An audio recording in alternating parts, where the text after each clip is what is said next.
现在欢迎您来到高白手世界。 요즘 중국은 1년 중 정치적으로 가장 중요한 시기를 보내고 있습니다. 지난 3월 4일 전국인민정치협상회의 정협이 개막을 했고 5일에는 전국인민대표회의 전인대가 개막을 했기 때문입니다. 중국 인민들한테 전인대라고 이야기하면 못 알아듣습니다. 한국이나 일본 언론에서 전인대라고 편의상 줄여서 부르는 겁니다. 정협과 전인대는 두 가지 회의라는 뜻에서 양회라고 부르죠. 보통 3월에 하는데 코로나 때만 잠시 5월에 했던 적이 있고 올해 회의 기간은 각각 일주일로 정해졌습니다. 소수의 권력이 강화될수록 회의 기간이 점점 짧아지는 경향이 보입니다. 정협위원회 숫자는 매년 변동이 좀 있기는 하지만 보통 2,000명 이상입니다. 각 분야의 엘리트를 위원으로 선정하기 때문에 유수의 기업인, 견자단 같은 영화배우, 야오밍 같은 스포츠 스타들도 포함됩니다. 성룡도 한 10년 전쯤에는 정협위원이었죠. 그래서 중국에서 나 정협위원이야는 어떤 한 분야에서 중국 정부의 인정을 받을 정도로 명사라는 뜻입니다. 만약 우리 애가 EPL에서 지금 손흥민급으로 활약을 하고 있다면 은퇴 후에 충분히 정협위원이 될 수 있을 텐데 지금 상황으로 봤을 때는 많이 힘들어 보입니다. 정협은 전국인민대표회의에 각종 자문이나 의견을 제시합니다. 우리로 치면 국가의 정책자문위원회 정도 될 것 같습니다. 하지만 권력은 전혀 없는 명예직이죠. 전국인민대표회의는 인원이 2,800명에서 3,000명 정도 되는데 공식적으로는 중국 최고 권력기관입니다.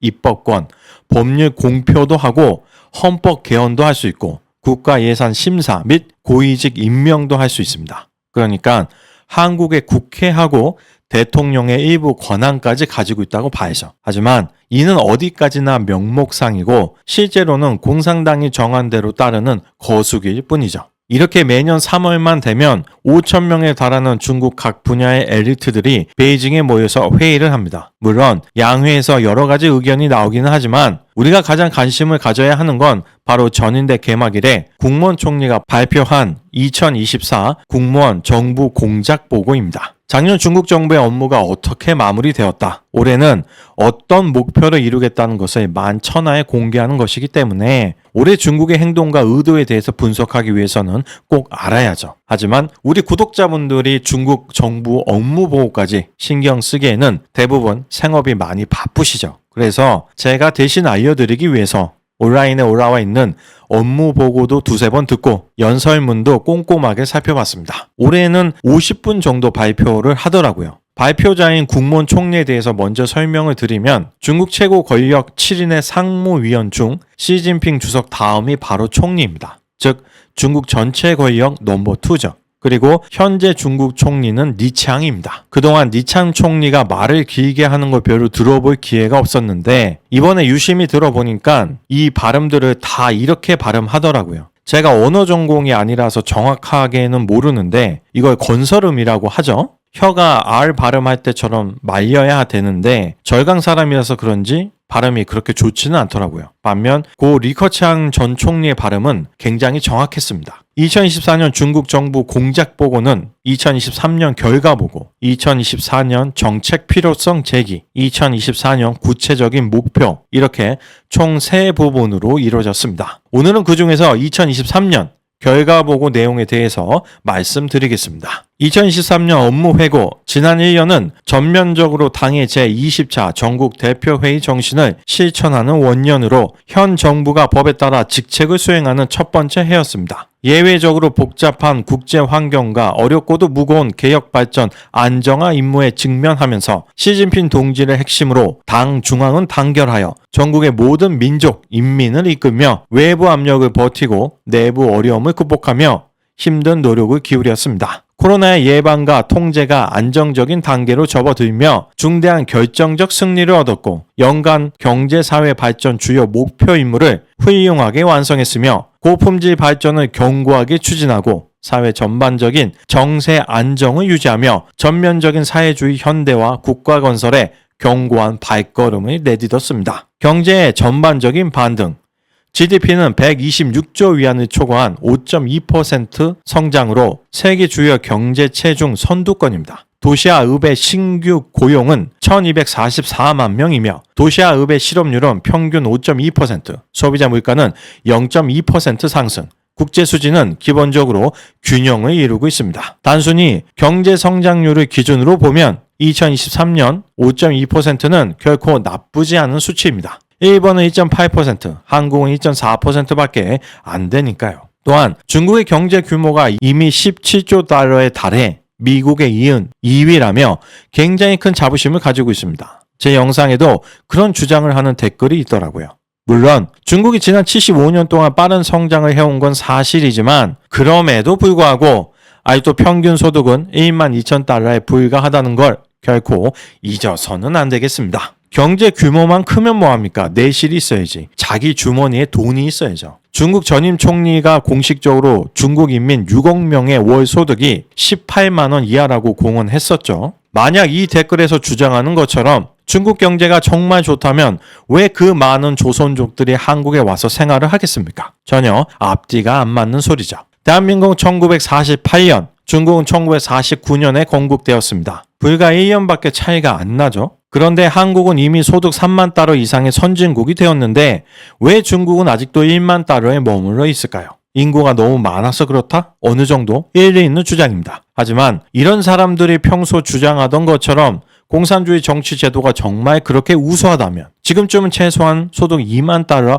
언저리에는 가 있었어야죠. 더불어 한국이 지금 중국처럼 소득 1만 2천 달러 수준일 때는 1995년인데 그때 한국의 경제 성장률은 9.6%였습니다. 즉 최근 들어 많아진 중국 경제에 대한 비판은 중국이 지난 10년 동안 약 2배 정도의 성장밖에 못했기에 폭망이라고 지적하는 게 아니라 중국은 아직 중진국임에도 불구하고 벌써 경제 성장 동력이 급격하게 약화되고 있다는 점을 말하는 겁니다. 중국 경제가 얼마나 어려우면 작년 10월 말 시진핑 주석이 노력할 테니 미국과 함께 가고 싶다고 읍소까지 했겠습니까? 하지만 바이든 대통령으로부터 돌아온 대답은 뭐였습니까? 시진핑은 독재자였습니다. 여기까지 설명을 듣고도 아직도 중국 경제가 대단히 강하고 훌륭하다는 자부심이 느껴집니까? 그런 걸 보고 바로 전혀 현실성 없는 정신승리라고 부르는 겁니다. 또 한 가지 작년 5.2%의 성장을 했다는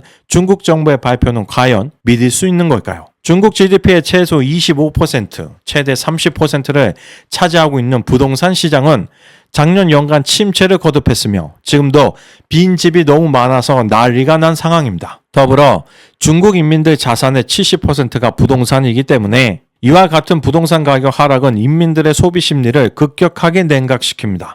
그리고 떨어진 소비력은 자연스럽게 물가를 하락시키죠. 그렇게 애플, 아이폰 좋아하던 중국 인민들도 이제는 주머니 사정이 넉넉치 않아졌는지 할인을 해도 잘 팔리지 않습니다. 수요 둔화가 비정상적으로 장기화되고 있다고 합니다. 소비가 안 되니 기업들의 실적도 좋을 수가 없겠죠.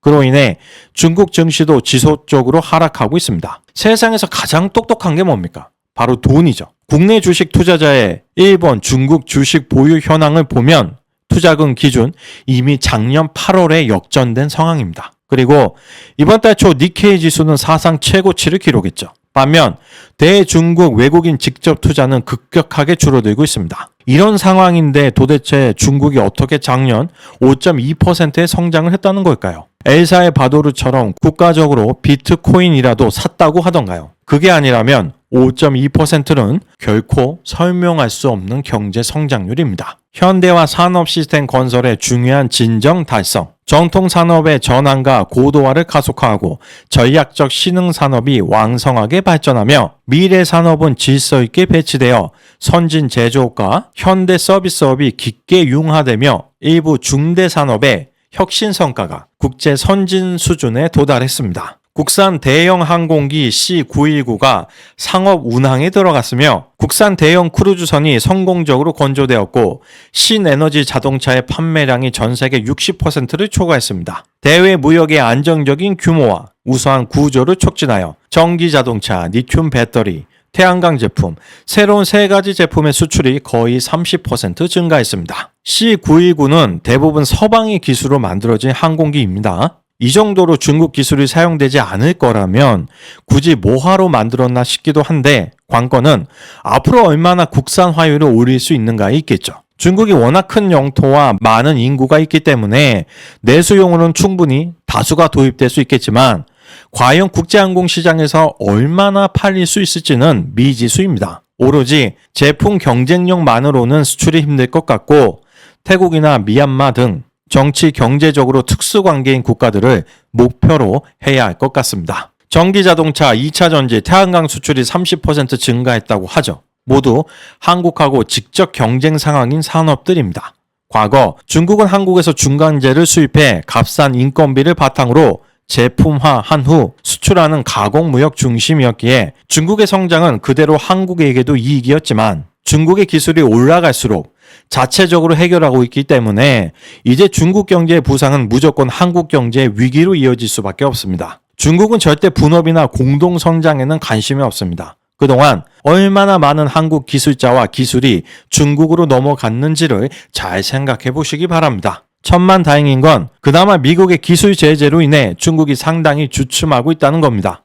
즉 미국의 자국 우선주의, 기술 보호주의, 내부 공급망 확보 정책으로 인해 우리가 보는 피해가 만약 10이라면 중국이 보는 피해는 100 이상이기 때문에 만약 트럼프 전 대통령이 다시 재선에 성공한다고 해도 우리에게는 오히려 잘된 일입니다. 그리고 중국 정부 공작 보고에 따르면 중국 기업들의 발전 속도가 굉장히 빠르고 일부 중대 산업이 선진국 수준에 도달했다고 하는데 정말 그랬다면 당연히 수출도 늘어났어야 하겠죠. 2023년 연간 상품 수출입 총액은 41조 7,568억 위안으로 전년 대비 겨우 0.2% 증가했습니다. 이 중 수출은 23조 7,726억 위안으로 0.6% 증가했고 수입은 17조 9,842억 위안으로 0.3% 감소했습니다. 수출입 관련 좀 더 자세한 내역을 보면 가공무역의 수출입 9%, 수입은 11.3% 감소했습니다. 전체 수출입이 겨우 0.2% 증가했다는 점과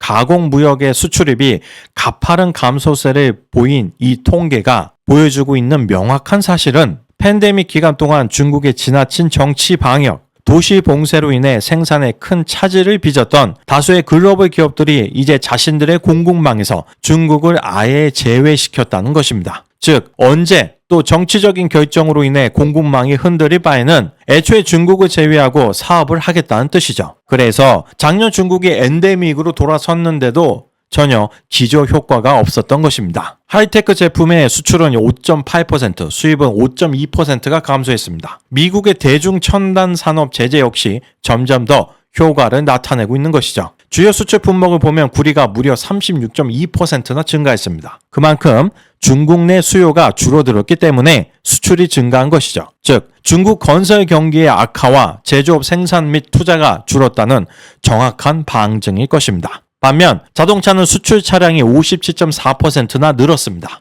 한국에서도 중국산 전기버스를 보조금 줘가면서 수입하고 있죠. 그 결과 현재 국내에는 국산 전기버스보다 중국 수입산 전기버스가 더 많은 상황입니다. 이거 환경부에서 보조금 주는 거죠. 담당 공무원 잡아서 조사를 하고 수입업체도 꼼꼼하게 들여다봐야 합니다. 한국 배터리를 장착한 전기차는 중국에서 보조금 혜택을 못 받는 경우가 많은데 뭐 하는 짓인지 모르겠습니다. 더 눈여겨봐야 하는 부분은 수출액으로 봤을 때 전년비 증가율이 76.8%나 된다는 겁니다. 즉 중국 자동차 수출 모델의 고급화, 고가화가 진행되고 있다는 거죠. 이제라도 의무적으로 각 지자체 내 국산 전기버스의 사용 비율을 강제해야 할 때가 된 것 같습니다. 주요국 무역 증감 현황을 보면 한국, 미국, 일본, 유럽연합 향 수출이 다 줄었습니다.